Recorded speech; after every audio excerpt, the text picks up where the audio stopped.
Well, happy Easter, everybody. Thank you for being here. This is the second time we've done it on Easter, but we realized that this really was the right time to get our people together.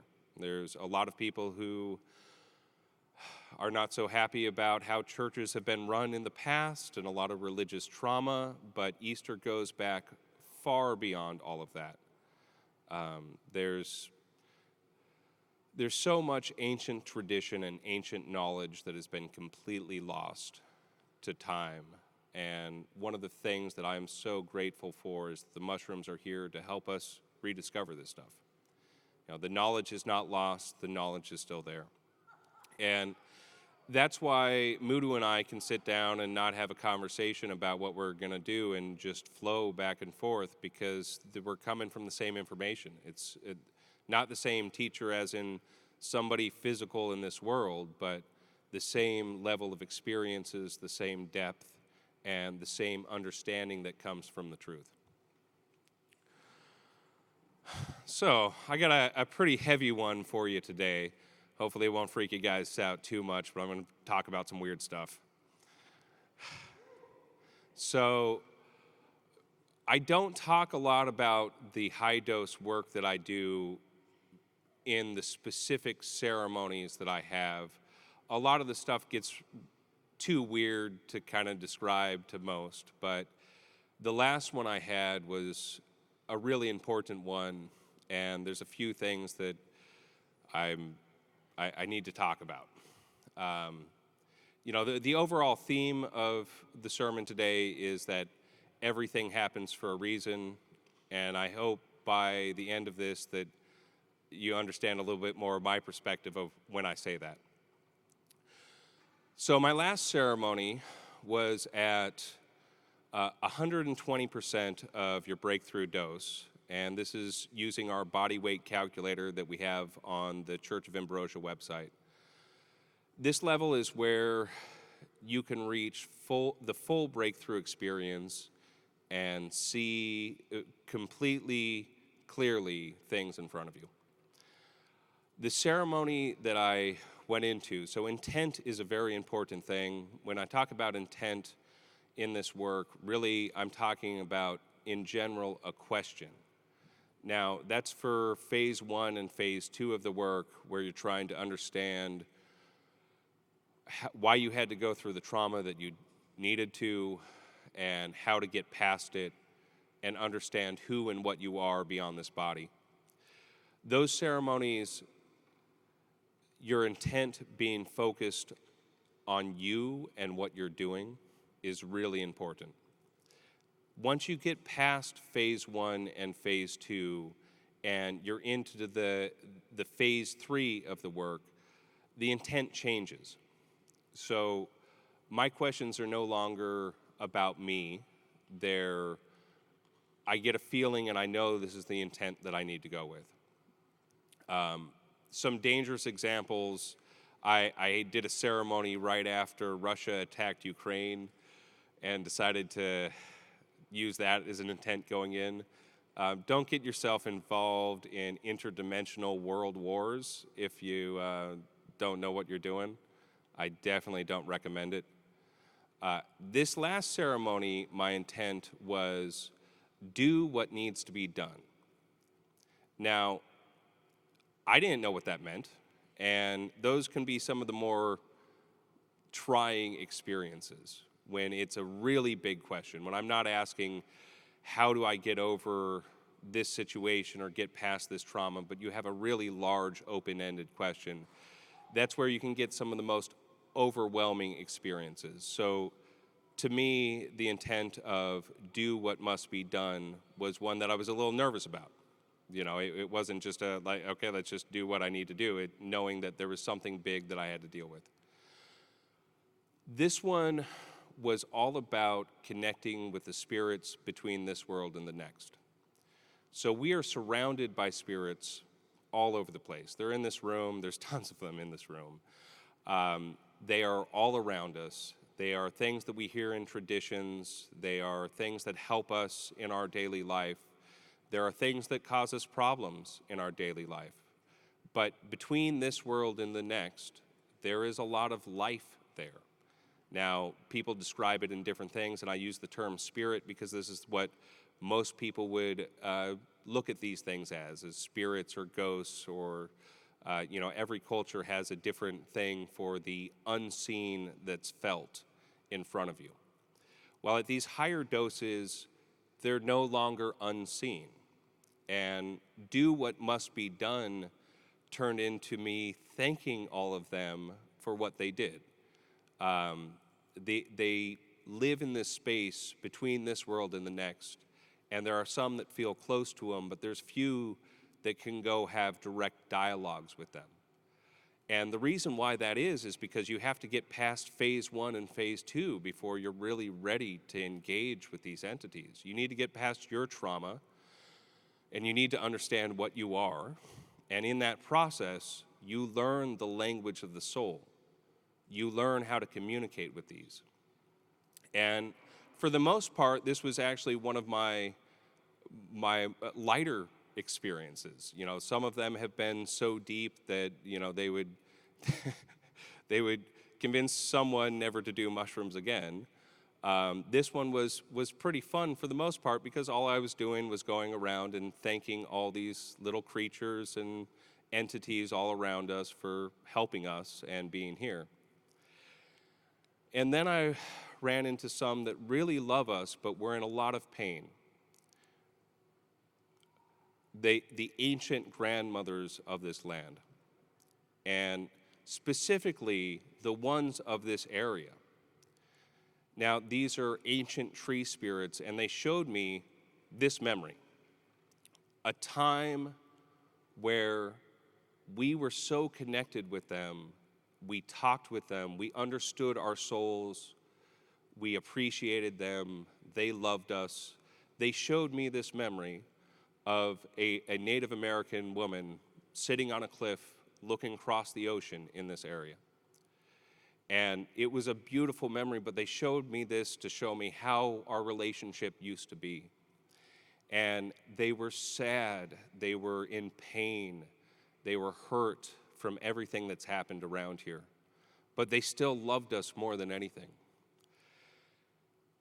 And they have a message that I really need to tell us, or tell everybody, but that's going to wait till the end. But they are here, they are real. There are many people that feel connections to them, many people that still maintain practices with them, but the vast majority of the world has forgotten they even exist, much less communicate with them. And the things that they can tell us are really important. Being able to have this direct communication with entities beyond this world that love us can be a very powerful thing.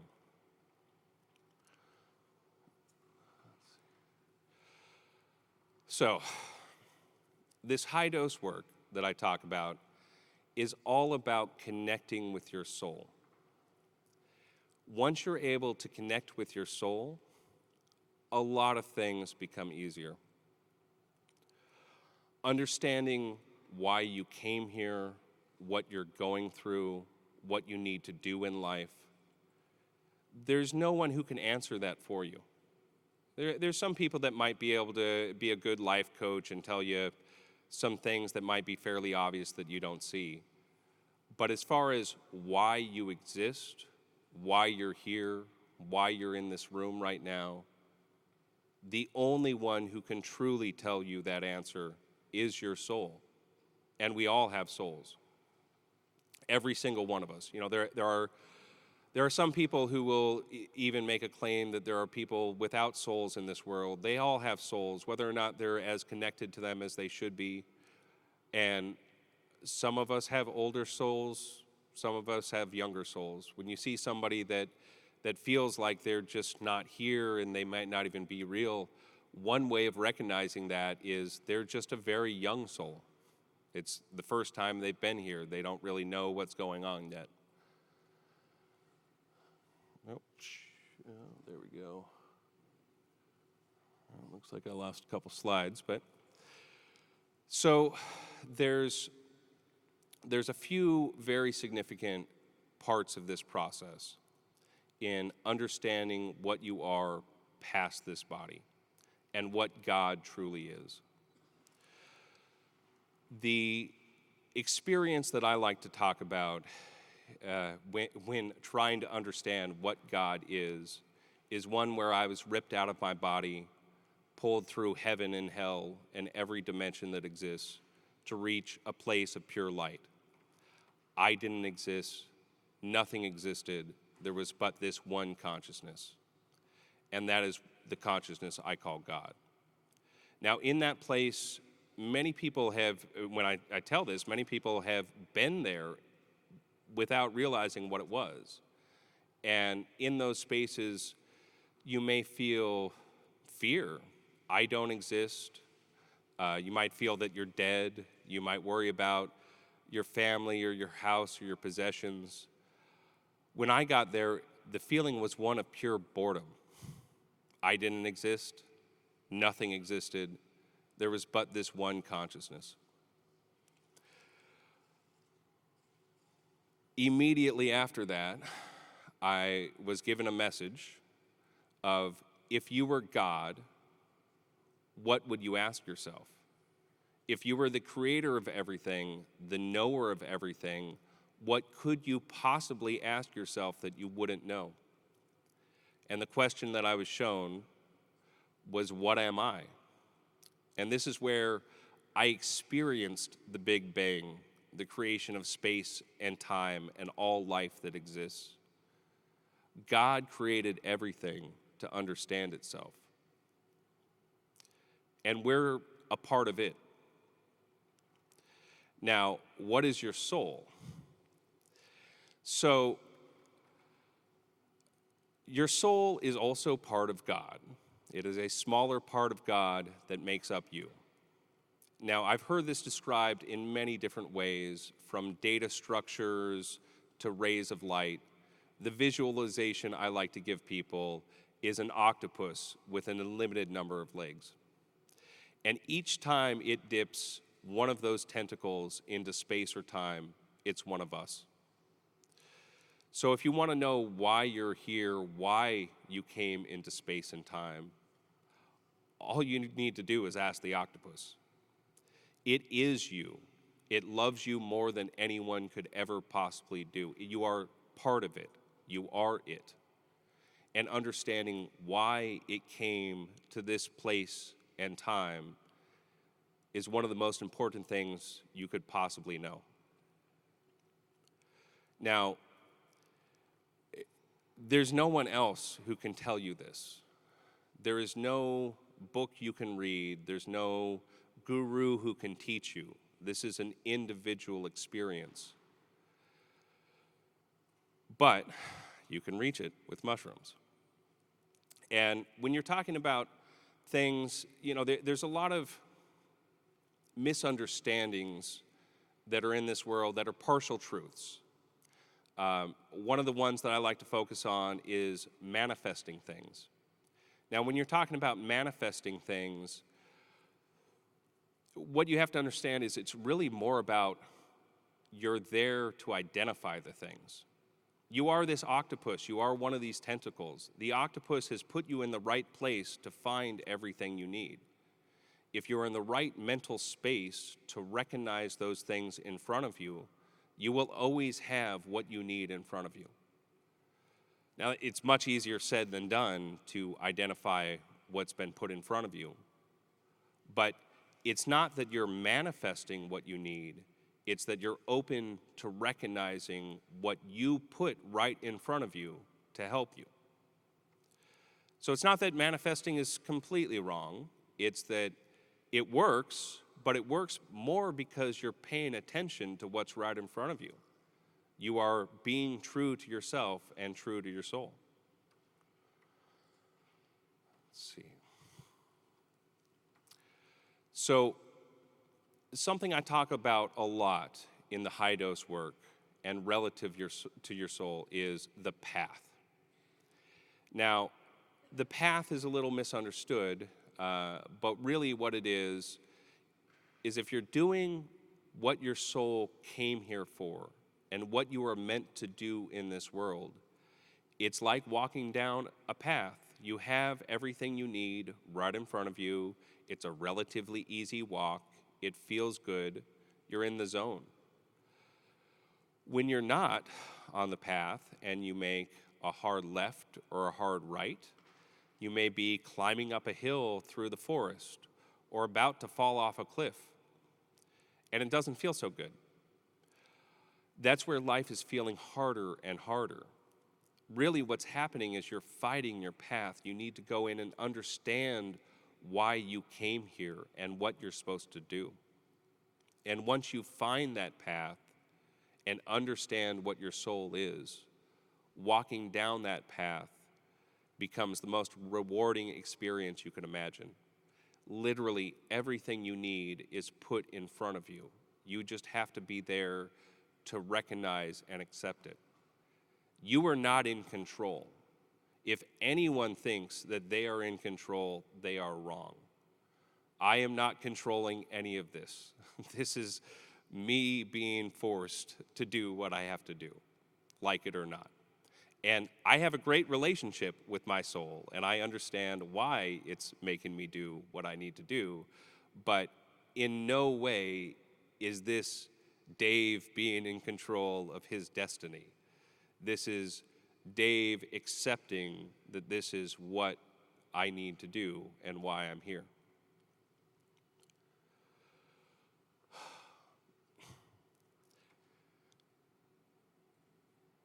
Everything is made out of consciousness. Every single thing around us. Your chairs are conscious, the floor is conscious, you, the air we breathe, they are all part of this consciousness that existed before all else.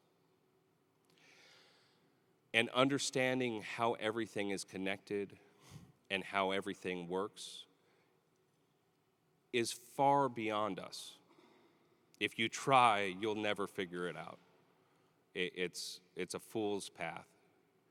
What you need to do is just accept what is right in front of you. And the message of everything happens for a reason, you know, it can be one of the most powerful things if you can accept it. It can be one of the most insulting things if somebody tells it to you. If you lost $1 million and somebody tells you everything happens for a reason, in that moment, you're gonna think that person is the biggest asshole you could imagine. Like, what are you talking about? I just lost my house and, you know, you can't even imagine it. Even worse, so when I was originally gonna do this sermon, it was gonna be at Burning Man. You know, before the rain started, it was kind of hilarious how that worked out. My sermon got rained out. I was supposed to be on stage right as the rain was coming. And that was fairly clear that I wasn't supposed to give that sermon here. But I knew the message had to be everything happened for a reason. And it was a really difficult one because also right around that, we had the horrible fires in Hawaii. So how do you look at somebody and say, everything happens for a reason when their entire world and their friends and family have been destroyed? I mean, that's beyond insensitive. But we can't know what that reason was. Now, we can take some guesses. One of the more obvious ones in that is that climate change is real. And the significance of it happening in Hawaii is this is a world destination. There are very few people in the world who have not heard of Hawaii. And to have a major climate change driven disaster destroy this beautiful ancestral place should be an awakening for everyone. Now, if that was an awakening for everybody, that would be great. Unfortunately, in this world, there's too many things going on, and even though these messages get louder and louder, and that is a really loud message, when you're talking about how the forces on the other side communicate with us, these things that help us get back on the path, these trials that we're put through, they're not fun. You know, in fact, the further you are off the path, the harder things get. So when something horrible happens to you, again, understanding everything happens for a reason, if somebody else tells you that, that can be one of the most insensitive things anybody could possibly say. On the other hand, if you can truly accept that, it can be one of the most helpful things you can ever possibly imagine. Now, in the in the example at Burning Man, so right before the event, somebody stole my truck and my trailer that I was going to take, a very nice present that I had managed to buy myself, gone. Something I was looking forward to taking my little one camping in and having really good experiences. And I really, it was something I cared a lot about, and it was stolen out of my driveway, and I've never seen it again. Now, again, to sit with it and go, I'm supposed to use this next weekend, and I had all these beautiful memories that I already planned out with my little one in this piece of property. I mean, it's not, in the grand scheme of things, my health is fine, I am fine, but if you told me in that moment that everything happens for a reason, you know, I could accept it. And that's what got me through it. I knew that, okay, this was going to have to be my theme of my sermon. And then right after that, then the Hawaii thing happened, and I really knew that this was going to be a difficult thing to stand on a stage and talk about, because it's true, but it can be incredibly hard to accept. And this gets into the deep work with your soul. You know, once you understand what your soul is, and understand why you came here, and understand how to communicate with it, when you're faced with these trials, you can go ask the question. If you are feeling the burdens of this world, you know, psychedelics are not a one and done tool. And in fact, there's, in my opinion, a big misunderstanding about some of this work. When times are the toughest, that is the time to go into these spaces to try to understand what you're going through. You know, people say psychedelics are all about love and light. There's a lot more to it than that. And if you're trying to have a good time and have a good experience, being in the right set and setting is very important. So set is your physical location, setting is your mindset. If your mindset is bad, as in you're going through some really heavy stuff, you just need the right setting to do this work. You don't want to go to a music festival and do psychedelics if you're dealing with a major loss. I mean, many people have accidentally got some amazing help doing that. But if you want to do it right, you do it in a very private space with somebody sober around you who can just be the human that you can't be and keep the space safe for you.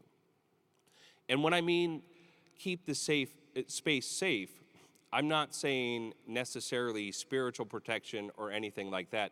Physical protection. You just need somebody to make sure if somebody knocks on the door, you don't have to answer it when you're on a high dose of psilocybin. Or if the building catches fire, that you're not going to just think you're in the middle of the trip. You know, you want somebody sober around you who can just do the human things for you, because you're leaving your body, you're no longer doing the human things.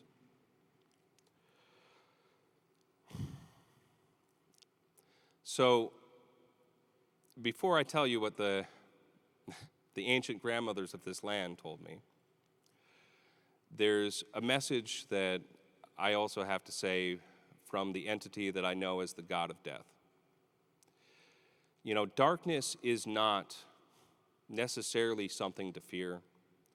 The entity that I know as the god of death, its goal, what it wants, is for all of you to live good lives. And that when you die, that you go there with no regrets, that you don't have baggage. The god of death, to me, is the god that wants you to live. It wants you to get through all of this. When we talk about things like love and light, there's a lot of things that get missed. There is love in darkness. There is hatred in light. It's far more complicated than that. But what really matters is understanding what you are and what your purpose in this world is. The god of death is something you may encounter when you go through the high dose work. There's a experience that is often a trigger for a bad trip, where you feel like you're dead. That is a very important experience, and it's not one you need to be afraid of. Because if you're there acknowledging or thinking that you're dead, you're there having a thought. So what you need to do in those times is ask what's next. If you know that you're dead, but you're still alive, there's more to explore. And when you get into some of the things that are the deepest to me of suicide, you know, this work can be the cure to suicide. And again, it's not a drug, you take it one time and you're done. It's not a medication that you're on a regular basis. It's understanding what truly happens after you die and going into these spaces and having conversations with your soul, with loved ones who have passed away, with the entities around you, the guides that protect you, but having the direct experience of understanding the truth yourself. So if you do a bunch of psychedelics and you feel like you're dead, don't worry, you're not. But pay attention. And these entities that you'll meet on the other side, again, some of them might seem a little scary. I guarantee they're not all scary. There are some bad ones out there, just like people. There's good and bad. But light and darkness is not what determines good and bad, nor does it determine good and bad in people. You know, these are forms of life that are beyond things that we can imagine, forces and entities that are far more powerful than anything we could even conceive. And many of us are the same type of entity. These things, once you do the deep work and understand your soul and understand what you truly are outside of this body, you are a God.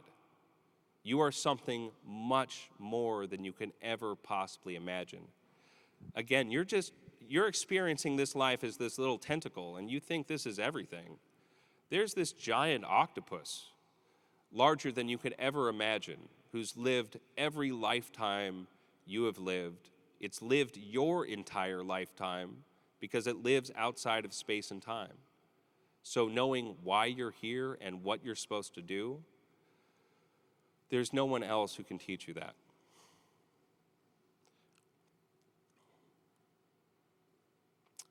So back to the ancient grandmothers.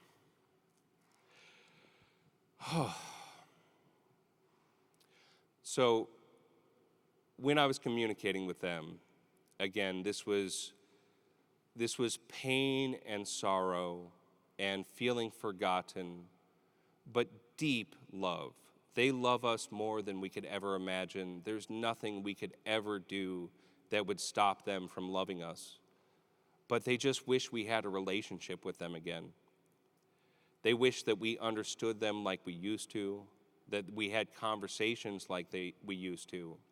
And regardless of the pain that they were in, the message that they told me that is one that really, I said the ceremony was, for the most part, pretty good. This terrified me, and the reality of it was so intense that I was afraid it might happen during the trip.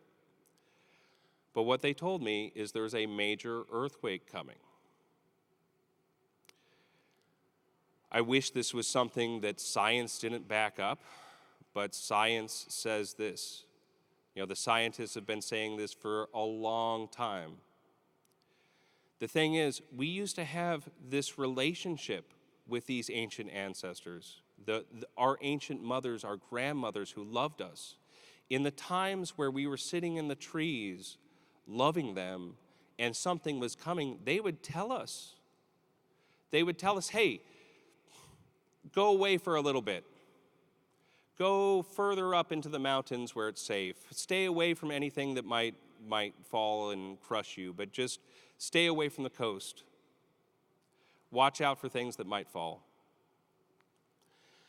And when I talk about some of the terrifying experiences that you can have in some of these spaces, one of the more terrifying ones was to be on a full breakthrough dose, acknowledging I'm not in my body, but I can kind of feel my body, and thinking that some horrible natural disaster could be about to occur in seconds. Now, clearly that didn't happen. As I integrated this afterwards, what I realized is I needed to talk about this at this event. This is something the church is now prepping for, and we want everybody else to start prepping. We are going to be activating more people in the community, and I'm looking forward to the relationship that we're going to build with Mr. Fab, who, if any of you saw his talk last night, he's an amazing person. That's going to be on YouTube really soon. But we need to activate the community, and we need to prepare for this stuff. If you won't listen to the scientists, listen to the ancient grandmothers of this land. They've given us enough time that as long as we prepare, everything will be okay.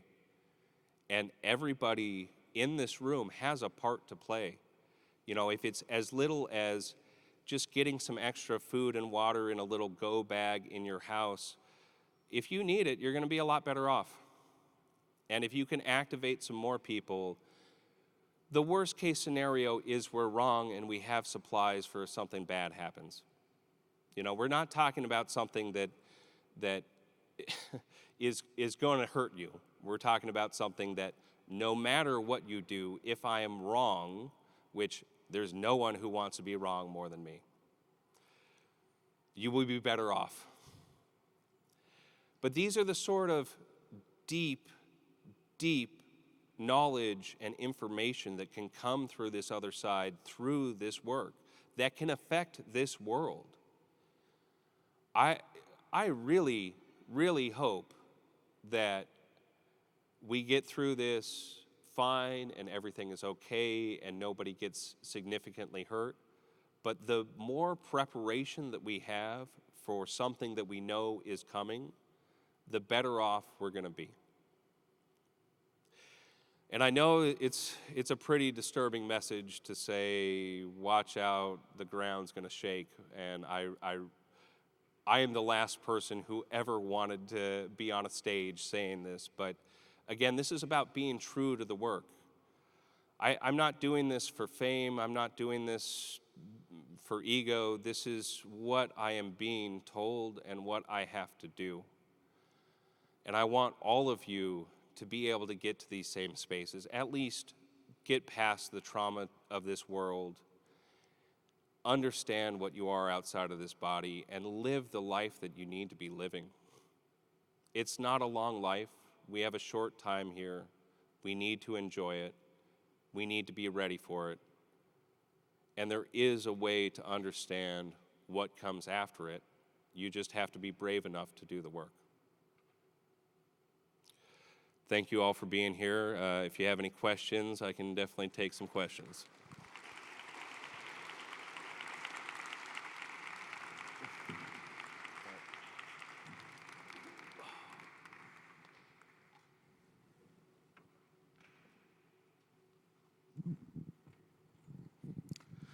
Hi. Hey, What is your relationship to Burning Man, and how did it begin? That's my question. And thank you. I have a long one with Burning Man. I think it was maybe 2005 I first went out there, so it's been a long time. Burning Man is an amazing place. It's unfortunate that it's so expensive to get out there and that you need to prep everything you need to survive, because that really creates a large threshold for a lot of people. But it is a magical place that is a city that appears in the middle of the desert for about a week.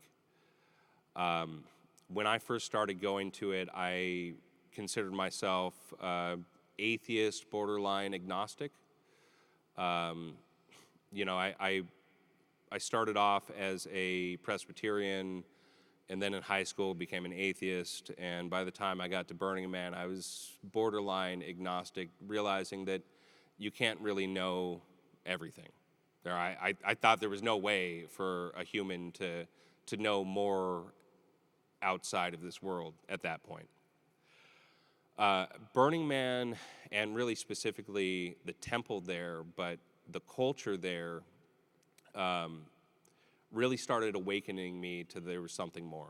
It definitely took me from what I would call an agnostic to more spiritual.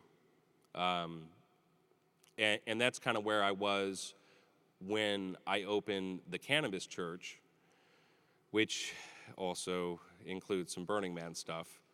I went out there, and you get a playa name. My playa name out there was the Preacher. So before I started having a real church and doing preaching, the first place I was ever dubbed the Preacher was at Burning Man.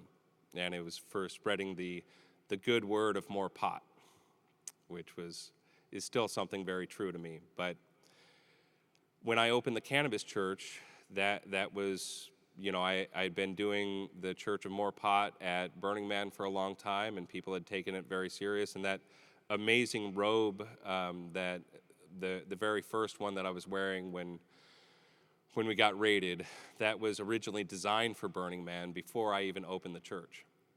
So it kind of worked out that I got that vestment about a week before the raid happened.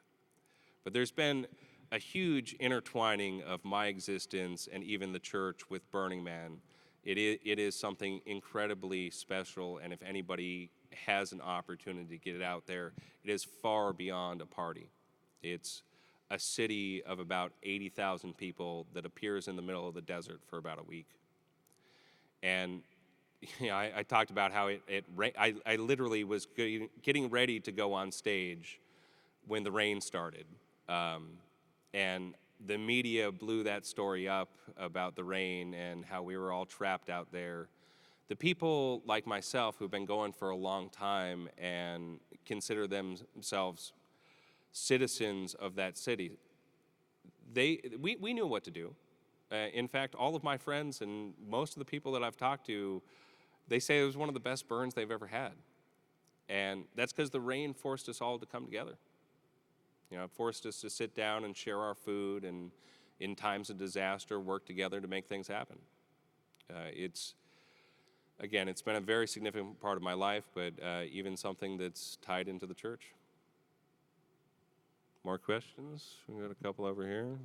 I've been asked to bring people over to this side of Okay. the stage in this line for questions. So Go up to see this man yeah, over here. maybe stand over here by the. Oh, they don't want you on the camera. Well, no, we'll bring the person speaking onto Yeah, the yeah, camera. Well thought out. Somewhere around. Have you come here? Go ahead. Thanks. Hi there. Oh, wow, echo. Hi. Thank you for sharing your words and for creating this space of, I think it's so deeply needed to have community around this, because like they mentioned, I feel like a lot of us are doing these journeys solo, but the real change happens when we start doing this together. So thank you. My question is about the wisdom that you heard from the grandmothers. In my experience, when you talk to deities or higher beings or whatever, when they try to distill concepts down to you, they lose some of their meaning, or it gets limited because words are limited, right? And these are very big ideas. On the thought of the wave, I just want to hear a little bit more about, your experience and what you were experiencing when you were talking to the grandmothers. Did it feel very much like a physical wave and that was very clear, or do you think that meaning could have double meaning of like a wave and a change of people or a wave of a movement? I would just like to hear more about that. Yeah, absolutely. And that's an excellent point. When you're talking to things beyond this world, translating them into words and concepts that you can understand in this one is much easier said than done. The entities that I was dealing with that I call the ancient grandmothers of the land, they are higher beings than us, but they are kind of on our same level. So they're a lot closer to us. They are the ones who are in it with us. They're living all around us. So they're a little easier to communicate with, and especially since there were thousands of years where we were talking to them. And when I say we, they look at us as souls. They don't see us for gender or race or anything else. They see us as souls. So now, as far as what they showed me, specifically, it wasn't a wave, but there is definitely a wave of energy. And when you talk about waves of the ebbs and flows of this universe, there's a very, very important thing to understand, that everything comes in waves. And this is both personal and on every scale you can ever possibly imagine. But there are times in your life where you feel at the lowest of lows. And when you feel that you're at the lowest of lows, you should know, there's a point where you'll hit the bottom, and then you'll start going back up because it's a wave.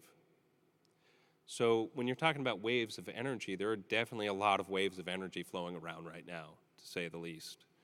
I mean, that you don't have to even be connected on any level to tell that. As far as the message that they told me very specifically, it was more of a quake. Now, a tsunami could follow a quake, but we haven't had that in this area for a long time. There has been that in this area a long time ago, and there are possibilities, and that is one of the things that they would show us. Actually, what I didn't talk about with the message there too is the whales were part of it. So what they showed me is this, and the AI couldn't successfully get the whales that I saw in the background in that image. I tried, but these other entities in this world, these large conscious entities that are roaming around our Earth, we can connect with them too. So when you're dealing with things in the ocean and things that affect the land, they're talking to the grandmothers. They're far more in tune with the spiritual world than we can ever possibly imagine. So it's more of, there's a community of these entities, some that we can physically see. We can see whales. Some that we can't physically see, and of all sizes. There's little tiny ones, there's giant ones, there's ones that encompass the planet. They're at every scale. But to be very specific, what they told me was the ground is going to shake. And it was so real that I was terrified it might happen during ceremony, and it was so real that I was terrified that it might happen on the stage. And I knew the way the universe works, if I didn't talk about it on the stage, that they would have made the world shake just for me. So, we have time to prepare. This is not, it should disturb you a little bit, that's the point, but you should be a little bit disturbed. The scientists are saying, and nobody's listened to them. So just get ready. But you're absolutely right, and that was a beautiful question, and I hope that answered some of it.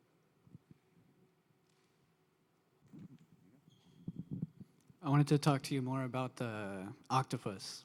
Just out of curiosity, has anybody else ever experienced the octopus? Okay. Now, Okay. as an octopus or as a different form? No, exactly how you were saying it. Like, we are the tentacle on the octopus, but the octopus is like a multi-dimensional being or whatever. I've literally experienced that exactly how you were describing it. So I thought that was really profound. And also what you were talking about, how life is a path, and when you deviate from your path is when life becomes challenging. So how I see the octopus, you are the tip of this tentacle from an octopus that can like reach through multiple dimensions, and you are the three-dimensional manifestation of this octopus tentacle. And the rest of the tentacles on this octopus bring you the signs or synchronicities that show you the path that you're supposed to go on. And when you are more in alignment with like your ego more than your soul, you find yourself on those left or right paths. And I don't even know if I have a question here. I got some answers for you, but you're absolutely right. When you talk about these tentacles too, so again, it doesn't have to be an actual tentacle from an octopus. Yeah, you can visualize it in a bunch of different ways. Yes. But I find this is one that really helps drive the point home. Yeah. But yeah, there's a bunch of interesting things that have explanations if you view it from that perspective. Things like twin flames and What the fuck? That's also part of one of the synchronicities that brought me here today. Yeah. Again, if you're interacting with something somebody describes as twin flame, that might be another tentacle of your same octopus. Yep. Also soulmates. Now, soulmates don't necessarily need to be the same tentacle. You may have another octopus that your octopus is close to. And as far as how they're manipulating this physical reality, that goes far beyond something that I can easily describe. But there is absolutely an element where different tentacles are putting things in place that affect this one. If you're because I like the analogy a lot because you really can understand it. But if an octopus is grabbing a fish, it's not just using one tentacle, right? It's grabbing the fish. Now, all those tentacles have little independent brains of their own, but they're all working together to help the octopus survive. Yeah. I just thought that was really profound. But yeah, in the last year, 9 months, I've started becoming more aware of this, and becoming aware of the synchronicities and seeing them and acknowledging them.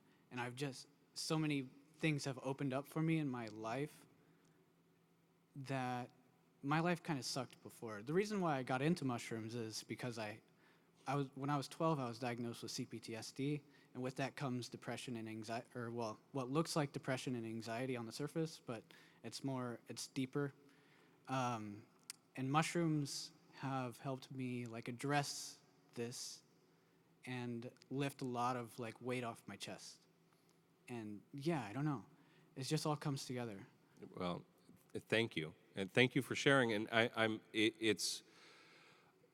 I always love hearing that people are finding their path, because that's exactly how I describe the path. Yeah. Is when you're on it, everything just feels right. You feel a lot better. And maybe you are or aren't fully on it, but you're definitely a lot closer than you were. Yep. And if you keep beginning. doing this work and keep trusting your soul, you'll keep moving forward in the right direction. Thank you. Yep.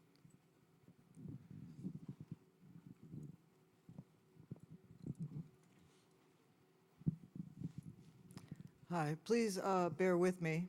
I'm closer to 60 than 50, both of my parents died horrible deaths, and I started doing DMT, and I broke through, and it gave me spirituality. And recently, I took a mushroom trip with Harmalas, and I had a complete breakthrough, and I became different men who went to war. And I saw their past, and I realized that they had to do it in their past. And so my question for you is, do you think, I can't remember the word. Do you think we're in a universe where everything happens for a reason? Yeah. Absolutely. The reasons many times are far beyond what we can imagine. Everything happens so an earthquake is going to happen for a reason. Yeah. Now, that reason is that there's tectonic plates that are pushing against each other, and it's part of the Earth's cycle, right? And, So now how that's going to individually affect everybody and where you are when that affects you, that's the personal aspect of everything happens for a reason. But it can be very hard to understand. And the only thing that can truly help you do it is the work that you've done. I mean, it sounds like that's what's happened for you, is when you reached the breakthrough, you found spirituality. And that's where the answers are, to go in to those spaces with the right intent. And when I talk about intent, and there's a woman who spoke to me earlier that convinced me I really need to put out some more content about this. But when it comes to intent, one of the best things you can have is a question. And a question so big that only your soul or God could answer it. Not something that, like, what color shoes should I wear today? Things as big as, why do I exist? Why did my parents have to die in that way? Why do I have to go through what I'm going through? Those are, when you use that as an intent going into these spaces, that's where you can find the answers. And they are there, but even then, it still might be hard to comprehend. When, again, the other question somebody asked is, when you're talking to these deities, how do you express with words their conversations? So there are levels of which we can understand and are meant to understand, and then there's levels that are so beyond our understanding that no matter how they explained it to us, we would never understand. That doesn't mean that it didn't happen for a reason. Right. I'm getting that message a lot in my visionary work, that all is as it should be, that all is happening for a reason. But I am having difficulty parsing it day to day with the fact that my husband is a cancer and stroke survivor, and in the aftermath is blind, demented, and brain damaged. I'm his IHS worker, and I've devoted myself to service on all fronts. And I'm still wondering if this is a deterministic universe rather than a multiverse. Well, it's a multiverse. There are unlimited number of realities happening simultaneously, and unfortunately for you, you're in a really tough one. And I wish I had something I could say to you that would just give you the clarity to feel great. But what I can tell you is you should do some of the work that you've already done, going in with an intent specifically focusing on that situation. And when I say specifically focusing, in some ways, the more specific it is, the better. But in other ways, you don't want to have 2 paragraphs as your intent. Why do I have to go through this? Might be a really good question for you. There might be something else that resonates even more with you, but something simple, 4 to 5 words that you can hold as a mantra while you're going into the work. for me and the people that I've helped through the high dose project that we do, that's where they get the best answers. So I would love to help you go through it, and if you find me after this, we can talk about even doing some work at the facility we have in Oakland to do that. Yeah, thank you for sharing. Hi, Dave. Thanks for everything. Thanks for being here. Yeah. So you brought up a really super interesting topic about the phenomenon of being on psychedelics and then coming upon this reality, oh God, I think I'm dead, or I know I'm dead, or whatever that is. And I find that fascinating. I've experienced it. And I'm wondering if you can elaborate on it about it in any way, but in particular, I'm interested in the phenomenon of, and this may not have happened for you, but I know it happened for me and others, where after you realize, oh, I'm dead, then the first thing you do is really freak the fuck out and get really afraid. And so, like, why wouldn't the response be like, oh, this is great. This is so peaceful, I'm dead, or I'm in ecstasy, I'm dead, or I'm neutral, I'm dead. But this idea of, oh, I'm dead, and then just this overwhelming fear. So. Yeah, well, because you weren't ready for it. You know, I'll get a little more into it, but that's one of the things that people run into as a bad trip because they don't know it could happen. Right? If you know it could happen and you're expecting it, it's easier to get through. If you don't know it's happening, and I had the experience, I didn't freak out too much, but there was a time where I was like, oh man, they're gonna find the mushroom church leader dead on the floor, and I could see my body there. I was definitely not in it. I was dead on the floor as far as the reality I was experiencing. But the only thing you can do is accept it. And when I get into the talk about the cure to suicide, people who are ready to die, like they want to die, and they think that the lights are going to just turn off and everything will be better, when they get into that space, they have no problem. They don't freak out. They're like, yeah, great, I'm here. Where they freak out is, wait, it's still going. And that's where the cure comes in, is understanding that it's still going. If you take your own life, it doesn't end, and the first thing that you're going to have to face on the other side is your soul. So, it little off your exact question, but the experience of acknowledging that you're dead and accepting you're now going beyond this world, that is the doorway into the high dose work. That means you reached it. Now, how far you went past it depends on how open and ready you were to go past it. But if you reach the doorway and you freak out, you have to understand that's just the door. It's not going to get necessarily easier when you go past it, but that's a very important door to walk through if you want to understand why you exist and what happens after you die.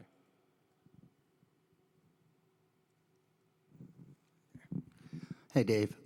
Thanks for delivering the message you did. I'm sure that could not have been easy. It wasn't. It's so eloquently and heartfelt. I felt it. My question is, have you received any guidance from higher deities or beings towards the way with all the movements out there to decriminalize, legalize, normalize, the way to integrate guidance for the best way for us to actually bring it forth? The things that exist beyond this world, they don't care about the details on that.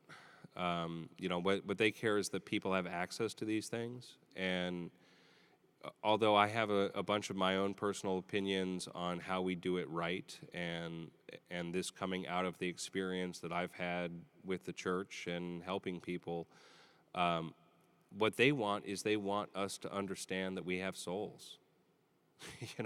There's a bunch of people in this world that deny that fact. And then there's a bunch of people in this world who think that all they're supposed to do with their soul is give it to somebody else, or, just hope that they go to a good place when they die. And it's so much more complicated than that. When you get into the different levels of decrim, legalization, medicalization, all these different legal terms that people put into things. The only thing that matters to me is people have safe access and they know what they're consuming.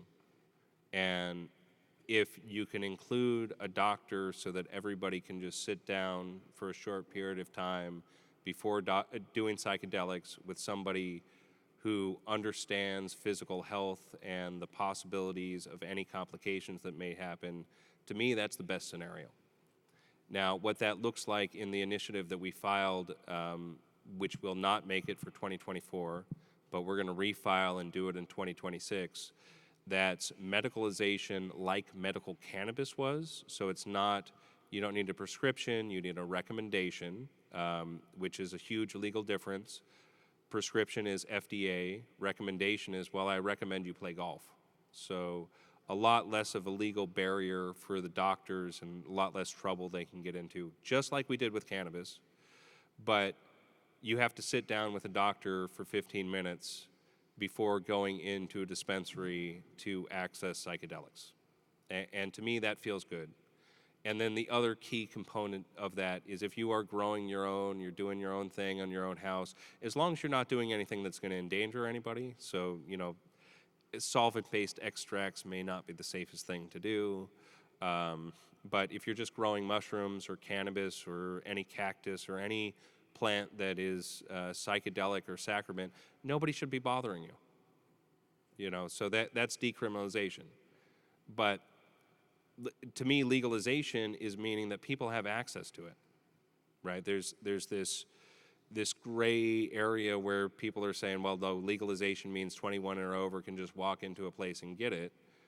That's not necessarily what we need or even what's right. What we need is safe places for people to access these things where they can understand what they're consuming, and nobody get in trouble with the law.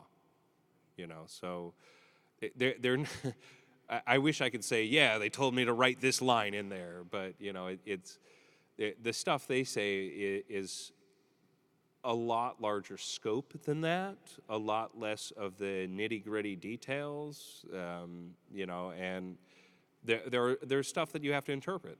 Like I was talking about with the grandmothers, in the way they needed to express it to me in the ceremony, it was one that was so urgent that I should be afraid that it's going to happen this second. And then as doing the integration over the next week and knowing that this was coming up, I was like, oh man, it's going to happen here. Well, it's going to happen here unless I talk about it. You know? So it's a lot more complicated than just saying, here's the language for your initiative and this is the right way to do it. But we are doing an initiative, and this is with the intent to keep people safe and the intent to keep people out of jail and allow them to do everything they want to do in the best way possible. We are going to file for 2026 early next year after we get through this election cycle, which is going to be a crazy one. Everybody please vote. You know, it almost doesn't matter who you vote for, but you need to get out there and show we exist. After we get through that, we'll be starting up a whole nother round of community outreach to get people's feedback on the current language that we've had filed and anything that we might have missed and anything that's currently going on. So stay tuned. Early next year, we'll be talking about that a lot. Thank you for your transparency. It really comes through. Thank you.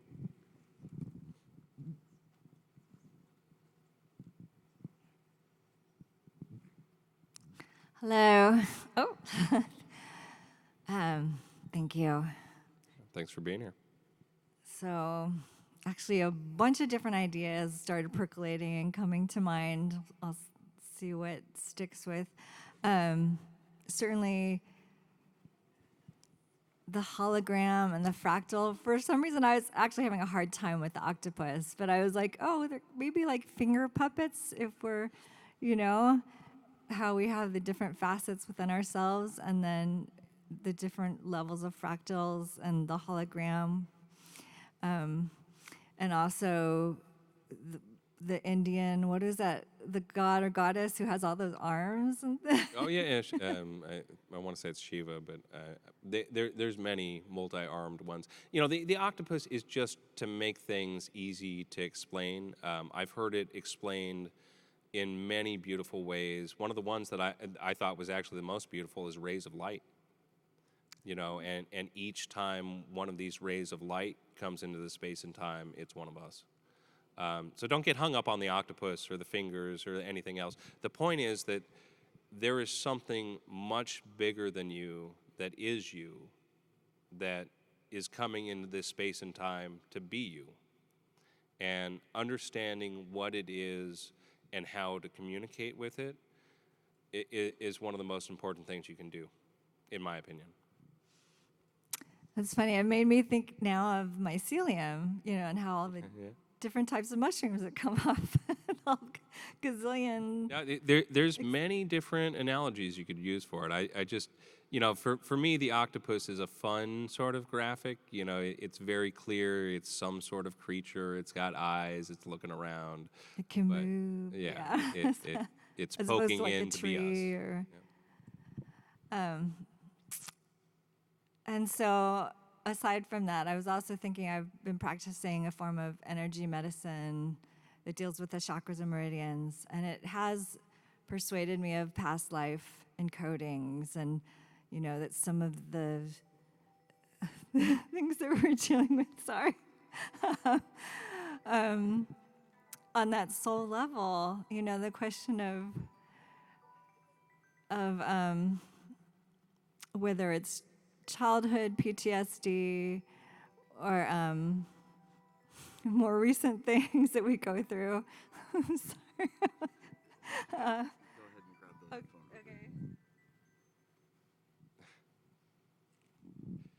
Okay. You know, one of the big misunderstandings that people have with the psychedelic work is that it's a cure overnight. You know, it's a bunch of work that you have to do, and in the talking about childhood trauma and getting past that, you may get past all your childhood trauma and then have a situation where something else horrible happens. You know, there is active trauma. So even if you've gotten past many of the things that are holding you back, tomorrow something could happen and you may need to go back and try to understand it. So it's this work, when I talk about it, it's not a one and done. It's not the magic cure for anything. It's a tool to go in and do the work.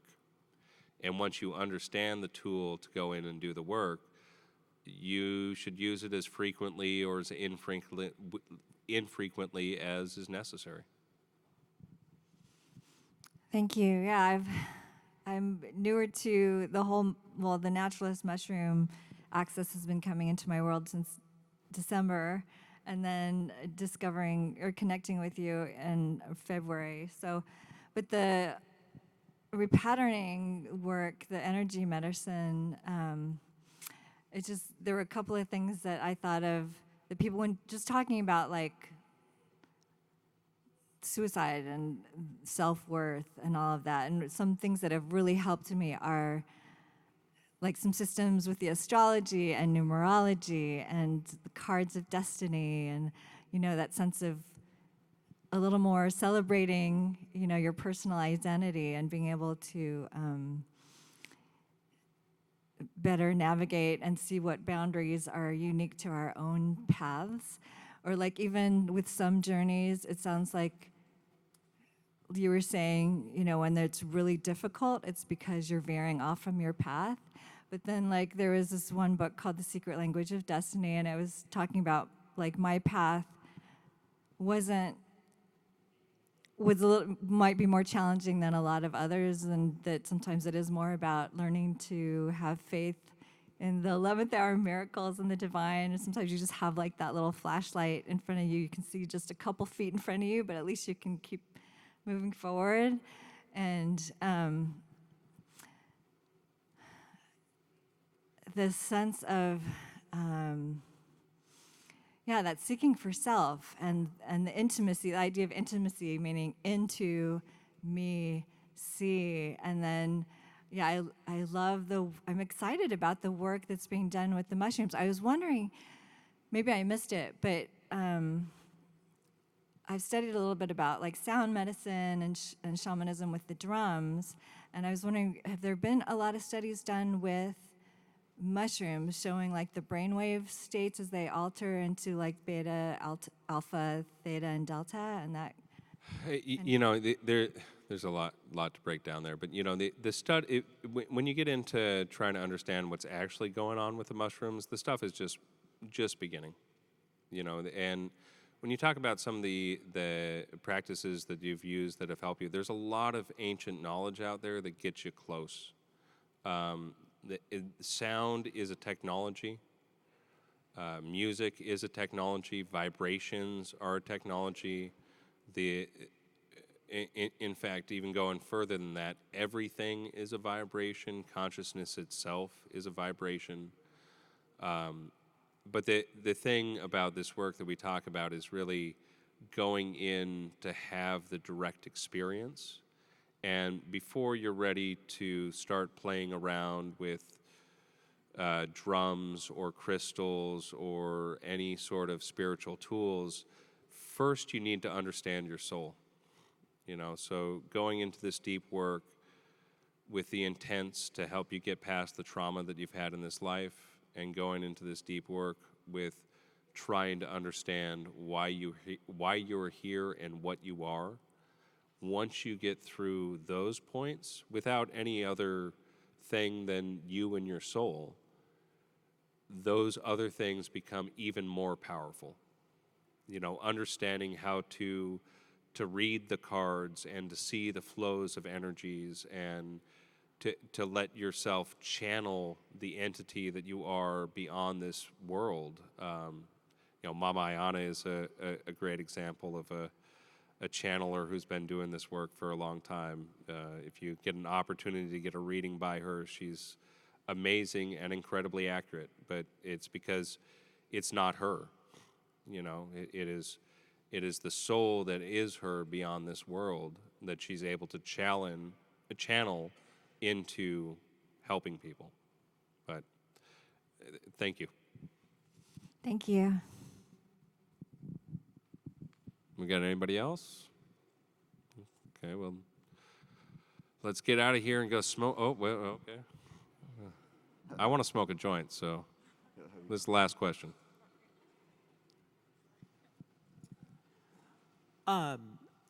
I first heard about this through an article in the San Francisco Chronicle about the San Francisco church opening. And I guess I might have a few different little brief thoughts and let you talk a little bit and let you go smoke a joint. But I'm just curious, maybe when is your next event? And do you work with other churches at all? And do you do hospice work at all? And I'm thinking in particular about, about 20 years ago, was working at the Catholic Brotherhood that owns St. Mary's College in Moraga, up at their land in Napa, and one of the brothers died, and they were cleaning out his room, and all he had was books about mushrooms. You know, a couple things there, but you know, just because it's actually really significant to me, the hospice work is not something we do yet. That is something that eventually we will get into. You know, this work of going in and communicating with your soul, if you're on the way out, if you're needing to get past things that are holding you back right now, and the Johns Hopkins work they did with these similar doses, this high dose work, were all around end of life anxiety. If somebody knows they only have 6 months to live, if you can give them the ability to not be anxious about that, it's an incredibly powerful gift that you can give somebody, and it helps them and the family around them. That work is easier said than done, and it's something that we will get into further with the church. One of the things that's fairly significant about what our difference between most churches are not worried about the DEA rating them. You know, that's a kind of somewhat unique aspect of what we do. There, unfortunately, is a lot of resources that go into fighting the city and dealing with court cases and paying lawyers to get ready for things. So, you know, there's a lot of other services that once we get through that threshold, which we eventually will, this is only temporary. We're not going anywhere. If they do raid me and put me in federal prison, the church is only going to get bigger. It's not what I want to do, but I am not in control here. It's not my choice. But we will do a lot more. As far as the next event, the next immediate event is Monday, 4/15, 4/15 day is the day that we opened a year ago the SF location. So we will. It's a Monday. We will be having a little get together there with me and Llama Mike, just talking, and he's going to do a little book signing. As far as larger events, you know, we're still kind of coming out of the pandemic. It's been a weird transition. We started prior to the pandemic with 20,000 members and me doing sermons every Sunday at 420 when we passed around joints. And that was a great time, and those are wonderful memories. We also had, at that time, again, prior to COVID, the church was also a lounge where everybody could hang out and smoke cannabis and talk to each other, just knowing that these were friendly people you could share with and meet. That's the environment that we want to maintain. But then we got raided, and that was probably the best thing that ever happened to us. We went from 20,000 members to 100,000 members through the pandemic. So now we're in kind of this weird situation where we have 106,000 members who have physically come through to join, and doing more events where we give them opportunities to come out and engage is easier said than done with the small buildings we have. Eventually we'll have a mega church. It's when the time is right, I know it'll come. But right now, the next event like this is a year from now, next Easter. You know, we bare minimum Easter is something we'll always do. It's very appropriate for this event. The next event we're probably going to get involved in is the one that she's doing. Mama Ayana puts on the Detroit Psychedelic conference, which I believe is August 23rd and 25th, and we are. Am I right on that one? Yes, you're right. Okay, yeah. Perfect. And we'll be out there and supporting that. As far as local gatherings, I wish I could say I had more for you. Come join the church. If you haven't already, you know, come check it out and make sure you're on our mailing list, and we'll let you know.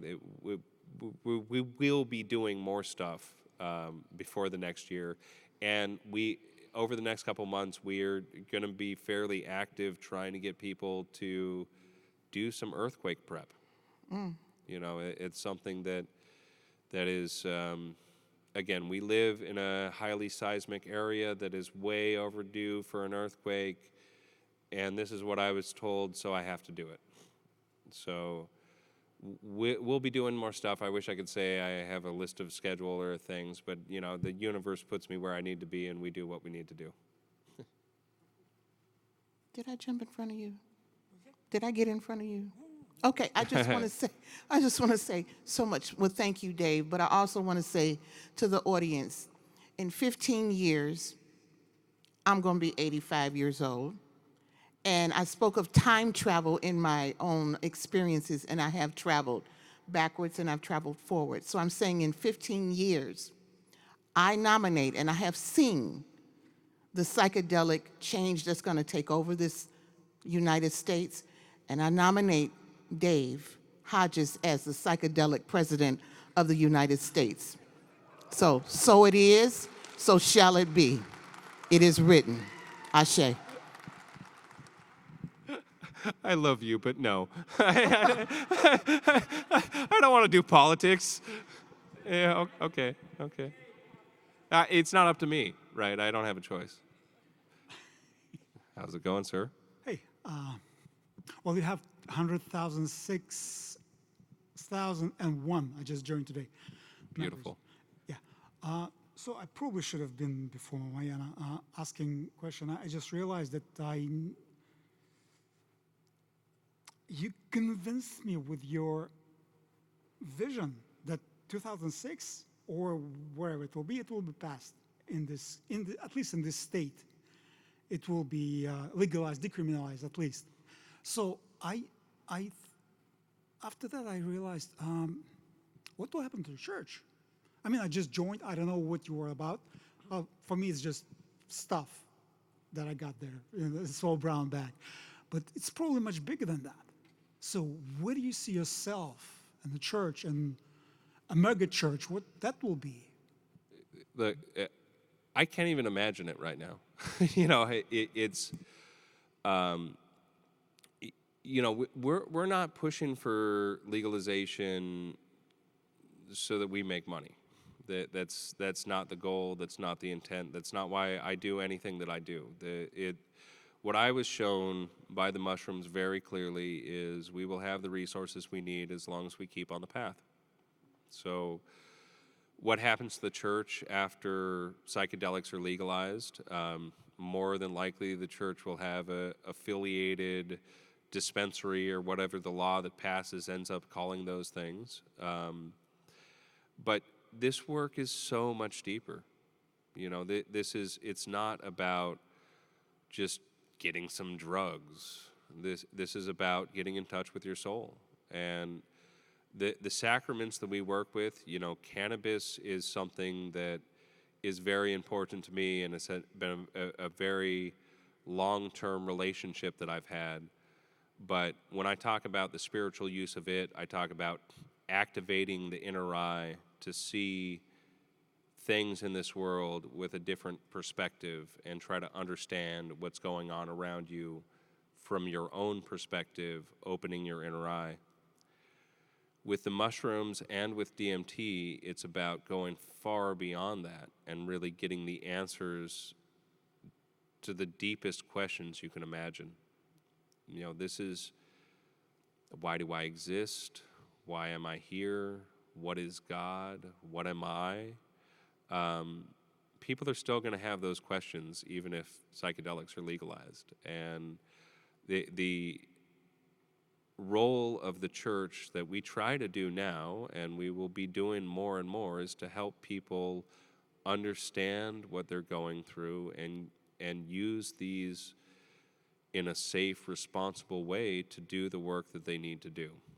And there's no law that will change that. Right now, there's no law that necessarily lets us do it, and we're still doing it. So there's no law that's going to pass and say that other people can do it that's going to stop us from doing it.